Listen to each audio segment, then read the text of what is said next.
Gelecek kaygınız var mı? Var abi. Biraz anlatabilir misiniz kaygılarınızı? Tabii anlatayım. Ekonomi berbat. İşte üniversitelerin önü açık değil. Bunca bölüm mezunu var. Herkes boşta. Ben de üniversite mezunuyum. Ben de boştayım. Abim de makine mühendisliği. O da boşta. Yani bu şartlar altında bir gelecek kaygısının olmaması imkansız. Evet. Bu çok doğal bir şey Türkiye şartlarında bunları yaşamak. KPSS'nin zaten yapılma amacı biliyorsunuz ki memurluk için, ama hani alınan insan sayısı, kontenjan ve mezuniyet sayısına oranladığımızda çok düşük kalıyor. Bu da puanın yükselmesine ve yine boşta kalmamıza sebep oluyor. Torpilin zaten olmaması gerekiyor. Hani kalkmasından ziyade hiç olmaması gerekiyordu ama maalesef ki var. Ya bu hayatın her yerinde var. Bir tek KPSS'de, memurlukta yok. Bugün bir yere bir iş başvurusuna gittiğinizde illaki bir tanıdığınızın olması gerekiyor ki siz o işe başlayabilirsiniz. Olması gereken bu zaten. Hani hiyerarşik sistem, yapacak bir şey yok. Gerçekten şu an hani cesaret edip evlenemem. Yani çünkü şu an bir insan burada evlilik, yani o düşünceye bile girse en aşağı 250 milyardan aşağı gitmez yani. Herkes bunu biliyor. Bunun altınıdır, bunun bilmem beyaz eşyasıdır, bunun hani mobilyasıdır. Bunları zaten hiçbir insan yapamaz. Yani gündemde bakıyoruz, diyorlar gençler evlensin. Gençler bu şekilde evlenemez ki. Gençler yani altının bu fiyatta olduğu dönemde yani gramı 530-531'i bulan bir gramda yani altın kim evlenir? Herkes şu an zaten bekliyor. Gündemde koronavirüsü var. Koronavirüsü hani bir yandan bahane, bilmiyorum, ekonomi zaten insanlar nereye hani döneceğini bilmiyor yani. Hani bütün insanlar şu an aç. Allah sonumuzu hayretsin. Yani Suriye savaşta olan bir ülke yıllardır. Suriye'nin parası bile artık şu dakikadan sonra bizden değerli olmaya başlamış yani. Hani daha ne diyeyim size yani. Türkiye'nin parası o kadar bir değersiz olmuş ki yani insanlara yani üzülüyorum yani. İnsanlar kimse yani bir iş yapmıyor. Siirt'teki bütün gençlerin gelecek kaygısı var, evet, doğru. Yalnız şunu demek istiyoruz. Madem biz bir İslam ülkesiyiz, İslam çatısı altında yaşıyoruz. Bu mülakat sistemleridir. Kim ne hak ediyorsa onu alsın. Bir mülakatsa o mülakat yani sadece dayısı olan alınmasın. Kul hakkı da çok kötü bir şeydir. Yani biz insanlar hepimiz öleceğiz bu dünyada. 3 günlük dünyadır. Ondan dolayı hiçbir şekilde kul hakkına girmeye gerek yok. Yani gelecek kaygımız illaki bir genç olarak, Türk genci olarak var tabii ki de. Ya bunu nasıl söyleyeyim ben size? En basitinden KPSS sürecinden size bahsedebilirim. Arkadaşlarımızla beraber zaten KPSS'ye hazırlanıyoruz ve gerek yani torpil dediğimiz, gerek birçok sorundan dolayı Türk gençleri mağdur oluyor açıkçası. Şu anda mesela iş bile bulamıyoruz mesela, onun da sıkıntısı var. Yani düşünüyorum ama maalesef çok mutlu olamıyorum şu anki sistemden dolayı. Çünkü özellikle eğitim açısından baktığımızda gitgide bölümlerin önü kapanıyor. Yani bundan dolayı çok mutlu değilim açıkçası.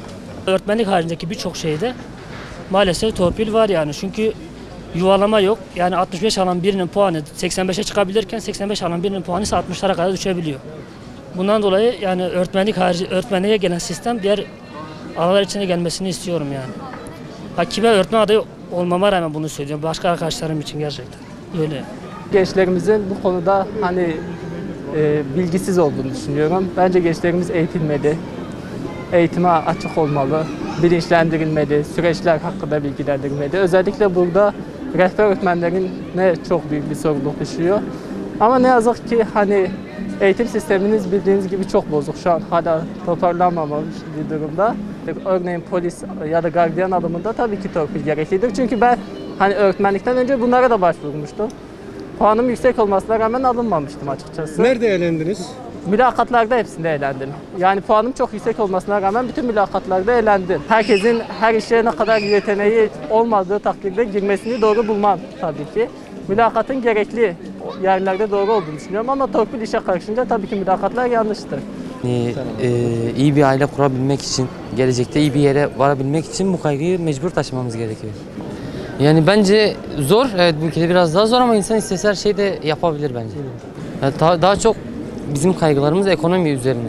Yani iyi bir gelecek için bildiğiniz gibi hem iyi bir statü hem de iyi bir maaş gerekiyor. İyi bir para almamız gerekiyor. Bunun için de iyi bir işe girmek gerekiyor. Bu işe girerken de belirli hem başarı hem de onun yanında belirli şeyler gerekiyor. Bu yüzden biraz sıkıntı çekiyoruz açıkçası. Bu ülkede bir yere varabilmek için yani herhangi bir kurumda olsun, A partisi, B partisi fark etmez. Herkes kendi partisine adam alırken kendi adamlarından koyuyor yani. Sadece bir parti değil, tüm partiler genelinde böyle. Bu da yanlış. Niye? Çünkü O partiye girecek kişi, ehli olan kişi girerse zaten bu durumlarda bu sıkıntıları yaşamayız. Ama herkes kendi adamını giydirmeye çalıştığı için hem ekonomik olsun çeşitli türlerden hep sıkıntı çekiyoruz açıkçası. Sizin bu noktada endişeniz var mı yani? Var tabii ki de.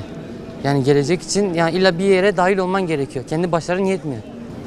Şu an geleceğe dair bir iş olanağı yok ki Türkiye'de. Okul okuyor musun şu anda? Okulu bitirmişim. Hangi? Endüstri meslek, elektrik, elektronik bölümü. Evet. Ya abi Bir zaten tane- torpilin olması bir yere giremezsin şu an. En basitinden yani düşük bir yere bile girmen için şu an temizlikçi olabilmen için bile torpilin gerekiyor. O seviyede bir yere gelmişiz. Çok çalışman lazım. Kendi referansın yani kendin sağlam olacaksın ya da arkan sağlam olacak. Yani şu an benim iş sahibi olacağım belli değil ki yani. Olup olmayacağım. Endüstride okuyordum. Orada bitirdikten sonra 2 senelik direkt geçiş vardı. Onları kaldırmalar mesela çok kötü oldu. Biz endüstride okuyoruz mesela. Doğru düzgün ders görmüyorduk. 4 sene okumuşuz orada. Son senemizde mesela lise 4'te 2 ders matematik görüyorduk. Biz sınavda nasıl matematik yapabileceğiz? Türkçe yapabileceğiz. Doğru düzgün ders görmüyorduk ki mesela.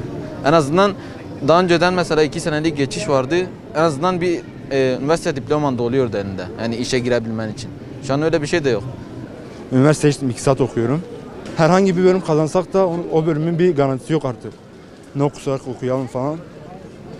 Yani yarın öbür gün de yani nasıl iş sahibi olacağız onu da bilmiyoruz. Ya referansın olacak, çok çalışacaksın ya torpilin olacak. Yani buna bakıyor artık bu zamanda her şey. Yani bir sürü kişi var üniversite mezunu dışarıda boş kalan mühendisler, avukatlar bile var artık.